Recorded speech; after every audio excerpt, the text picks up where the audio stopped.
Let us look at the techniques for foreign currency translation, especially in case of integral foreign operations. So there are certain standard recommendations available. See, these integral foreign operations are going to have their transactions in foreign currency. That is, there will be income, expense, asset, and liability all appearing in foreign currency. Now they got to be converted into the local currency, say Indian rupees. So how this is going to happen, that's what we are going to understand now. That is technique for foreign currency translation, say for integral foreign operation. Now the standard is like this. That is, all transactions of integral foreign operations. Let me put it here. All transactions of integral foreign operations should be converted at the rate which is prevailing on date of transaction. So this is going to be a little complicated task because we need rate and for each and every date when transaction have taken place. Okay, so if this is going to be very complicated, then probably we can think of weekly or monthly average. But again, the condition is there should be no significant variation.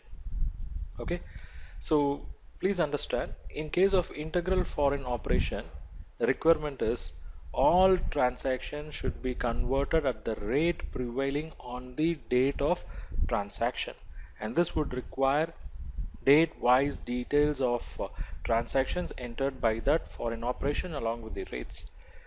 We can also have weekly or monthly average, but the requirement is there should not be significant variation in the rates. Now this can be applied for all the revenue items, okay, all income, expenses, everything. But there are many items which are going to appear in balance sheet. So how those items are going to be dealt with? So I'll capture that here. Item number 2, translation at the balance sheet date. See, for this purpose, what I'm going to do is I'm going to classify the assets and liabilities into two. That is, one is monetary and other one is non-monetary, right? So I'm making two classification now. One is monetary and other one is non-monetary. So what do I mean by monetary and non-monetary? First of all, when I say monetary, they are basically the assets and liabilities which are to be received or paid in determinable amounts of money. Okay, it means you have immediate conversion or immediate realization, immediate payment or immediate realization in fixed or indeterminable amount of money. So I call them as monetary items, and the examples can be, say, cash, or it can be receivables, or it can be payables. Okay, so these are all monetary items. Then what do I mean by non-monetary items? Now, non-monetary items were also assets and liabilities, okay, but they are other than monetary items. So, what are the examples? See, understand here they're all immediately or in a shorter period receivable or payable in money. Here, these are all the assets and liabilities other than these. So, I can have example like fixed assets, I can have investments, okay, then I can also have a long-term liabilities. Fine, good. Now how this translation is going to happen?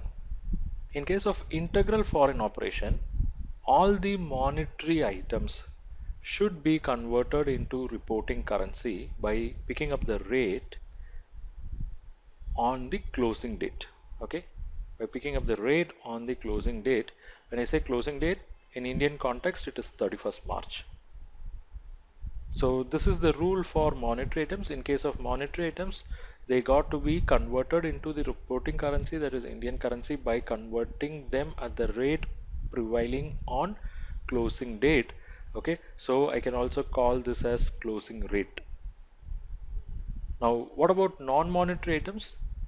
See, the non-monetary items will contain items like this: fixed assets, investments, and all. Now, how will I do this? See, in case of fixed asset, and when I say fixed asset, of course, it will have depreciation also. They got to be translated using the exchange rate that prevailed on the date of purchase. Okay, so I'll put it here. Cost and depreciation of tangible fixed assets should be converted at the exchange rate on the date of purchase. Okay, provided the asset is carried at cost. Okay, but instead, if the fixed asset is not carried at cost, probably I'll mention here if it is carried at cost. But instead, if it is going to be carried at fair value, if tangible fixed asset is carried at fair value, then translation can be done using the rate which is going to exist on the date of valuation. So here I'll say, if fixed assets are carried at fair value, then exchange should be done at the exchange rate which was prevailing on date of valuation, right? Fine. So this is about non-monetary item, say one in terms of fixed asset. Then what about the inventories? Because that is something very critical. Now when it comes to inventory, I'm going to have two understanding, because inventory, there are two values. One is cost and the other one is realizable value. Okay, so as far as cost is concerned, this translation will happen at exchange rate when cost is incurred.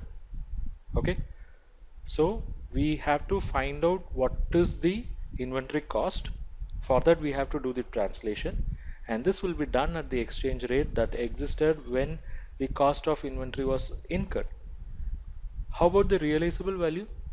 This realizable value will be translated by applying the exchange rate when the realizable value is determined. Correct?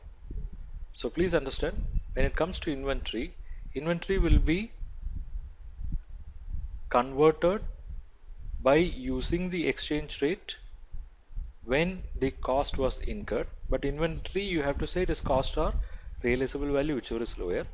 So realizable value will be arrived by converting at the exchange rate when this value was determined. Okay, now by doing this, it is possible that you will land in some kind of exchange difference. By doing this, it is possible that you will land in some kind of exchange difference. And now the question is, where will you park this exchange difference?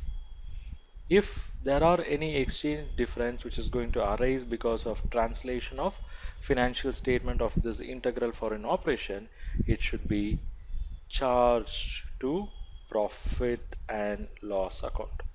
It should be charged to profit and loss account. So very critical understanding. Okay, so in this session we have seen the techniques for foreign currency translation for integral foreign operations.